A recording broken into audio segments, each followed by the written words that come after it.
तर मंत्री धनंजय मुंडे यांच्या अडचणींमध्ये आणखी वाढ झालेली आहे। कौटुंबिक हिंसाचार प्रकरणामध्ये धनंजय मुंडे हे अंशतः दोषी ठरलेले आहेत। करुणा शर्मा धनंजय मुंडेंच्या पहिल्या पत्नी म्हणून कोर्टाकडून मान्यता मिळालेली आहे। करुणा शर्मा आणि मुंडेंना महिना 2 लाख रुपये पोटगी देण्याचे आदेश कोर्टाने दिलेले आहेत। मुंबईमधील वांद्रे कोर्टाकडून करुणा शर्मा मुंडेंचे आरोप मान्य करण्यात आलेले आहेत। करुणा शर्मा मुंडेंना महिन्याला 15 लाख रुपयांच्या पोटगीची त्यांनी मागणी केलेली होती, मात्र कोर्टाकडून 2 लाखांच्या पोटगीचे आदेश देण्यात आलेत। मुलगी शिवानी मुंडेंना दरमहा 75,000 रुपये देण्याचे सुद्धा आदेश कोर्टाने दिले। तर वांद्रे कोर्टाने आपल्या या निकालामध्ये नेमकं काय म्हटलंय आपण बघूया। 9 जानेवारी 1998 रोजी धनंजय मुंडे आणि करुणा शर्मा यांचा प्रेमविवाह। धनंजय आणि करुणा मुंडेंना शिशिव आणि शिवानी अशी 2 मुलं। नोव्हेंबर 2020 मध्ये धनंजय मुंडेंकडून करुणा शर्मांना धमक्या। धनंजय मुंडेंकडून घरगुती हिंसाचार, शारीरिक आणि मानसिक छळ झाल्याचा आरोप। करुणा मुंडेंना मारहाण केल्याचा, धमक्या दिल्याचा आरोप फेटाळला। कौटुंबिक हिंसाचार प्रकरणात धनंजय मुंडे अंशतः दोषी असल्याचा अंतरिम आदेश। अंतिम आदेश येईपर्यंत करुणा शर्मा यांना कोणतीही दुखापत होता कामा नये। मुलगा शिशिव आणि मुलगी शिवानी आपल्यावर अवलंबून असल्याचं धनंजय मुंडेंचं 2024 मध्ये निवडणूक आयोगात शपथपत्र।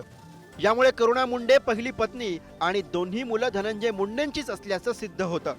करुणा शर्मा बिझनेस वुमन असल्यानं त्या आर्थिक मदतीसाठी पात्र नाहीत, तर मुलगा शिशिव हा सज्ञान असल्यामुळे त्याला देखभाल खर्च देता येणार नाही।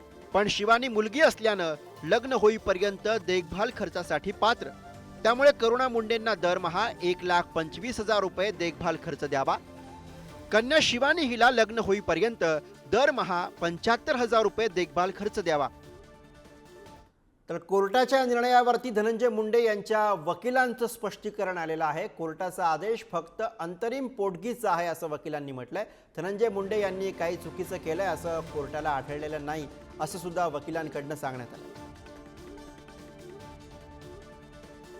मुंडे साहेबांनी आपले संबंध कधी लपवले नव्हते। स्वतः त्यांनी मान्य केलेला होता की तिच्याबरोबर त्यांचं लिव्ह इन रिलेशनशिप होता पास्टमध्ये, म्हणून तिला निर्वाहासाठी इंटरिम मेंटेनन्स म्हणून प्रत्येक महिन्याला लाख रुपये किंवा 6 लाख रुपयेपर्यंत द्यायला पाहिजे अशी ऑर्डर आहे। ही 4 फेब्रुवारीला आहे। ह्या ऑर्डरमध्ये domestic violence, physical abuse, fighting वगैरे असं काहीही नाही आहे। फक्त त्या नियम खाली कुठलीही महिला मागू शकते आणि मुंडे साहेबांनी पास्टमध्ये ह्या महिलेबरोबर आपले लिव्ह इन रिलेशनशिप हे मान्य केलेले होते। तर कोर्टाच्या निकालावरती बोलताना करुणा मुंडे यांना अश्रू अनावर झाले। जिल्हाधिकारी कार्यालयामध्ये मला वाल्मिकनं मारहाण केली असं करुणा मुंडे यांनी सांगितलं। माझ्यावर खोट्या केस टाकल्या, जेलमध्ये टाकलं असं करुणा मुंडे म्हणाल्या। माझी तक्रार कुणीच घेतली नाही असा आरोप सुद्धा करुणा मुंडे यांनी केला। पोलीस मला कधीही पकडून घेऊन जात होते असंही करुणा मुंडे म्हणाल्या। धनंजय मुंडेंची सावली म्हणजे वाल्मिक कराड असल्याचं करुणा मुंडेंनी म्हटलं। धनंजय मुंडेंना राजकीय वरदहस्त आहे असंही करुणा मुंडे म्हणाल्या। 15 लाखाच्या पोटगीसाठी हायकोर्टामध्ये दाद मागणार असल्याचं सुद्धा त्यांनी सांगितलं। कोर्टाचे आभार, पण निकालावरती मी समाधानी नाही अशी प्रतिक्रिया करुणा मुंडे यांनी दिली। मी डीपीडीसी मीटिंग होती, माझे नवरे होते, मला माहीत नाही होता। मी बीडमध्ये असते आणि लोकांचे काम घेऊन मी कंटिन्यू जाते कलेक्टरमध्ये। त्याच्यासाठी मी गेले होती आणि तिकडे बघितलं की धनंजय मुंडे पण आहे आणि तिचे डीपीडीसीची मीटिंग चालू आहे आणि वाल्मिक कराड आला, माझ्या सांगितला की तू अंदर चल, तू अंदर चल।